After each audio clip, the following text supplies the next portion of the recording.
ஓம் நம சிவாய. சிவவாக்கிய சித்தர் பாடல்களில் இன்று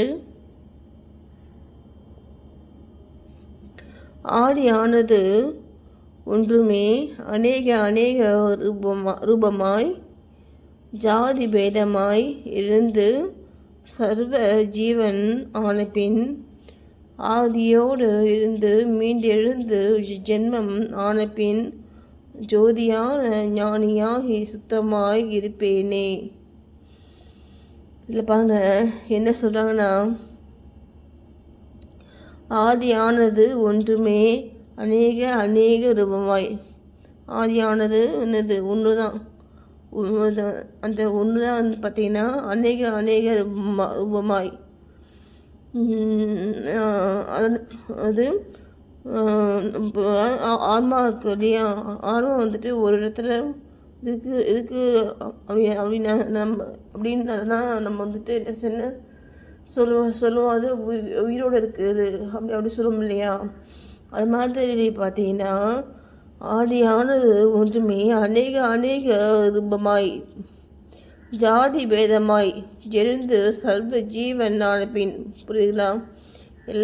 எல்லா ஜீவன்கள்லேயும் இருக்கக்கூடியது அந்த ஆதிதான்.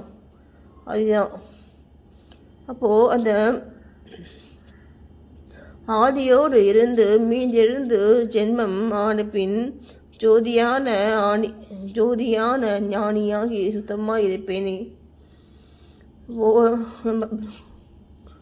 அப்போது இது பார்த்திங்க அப்படின்னா நம்ம ஆதியோடு இருந்து மீண்டு எழுந்து ஜென்மம் ஆன பின் திரும்ப பிறக்க முடியல. பறக்கும் பொழுது பார்த்தீங்கன்னா அந்த ஜோதியான ஞானியாகி சுத்தமாக இருப்பேனே. ஜோதியான ஞானியாகி சுத்தமாக இருப்பேனே. புரியுதுங்களா? நம்ம திரும்ப பறக்காமல் ஒரு ஜோதியாகி நம்ம ஜோதியாக மாறுவோம் இல்லையா? அது ஒரு ஞானி வந்து ஜோதியாகி மாறும். அப்படியே ஆன்மா உயிர் இல்லையா? என்னாளுடைய சிவனே போச்சு, எந்நாட்டவருக்கும் நிறைவாக போச்சு. திருச்சிற்றம்பலம்.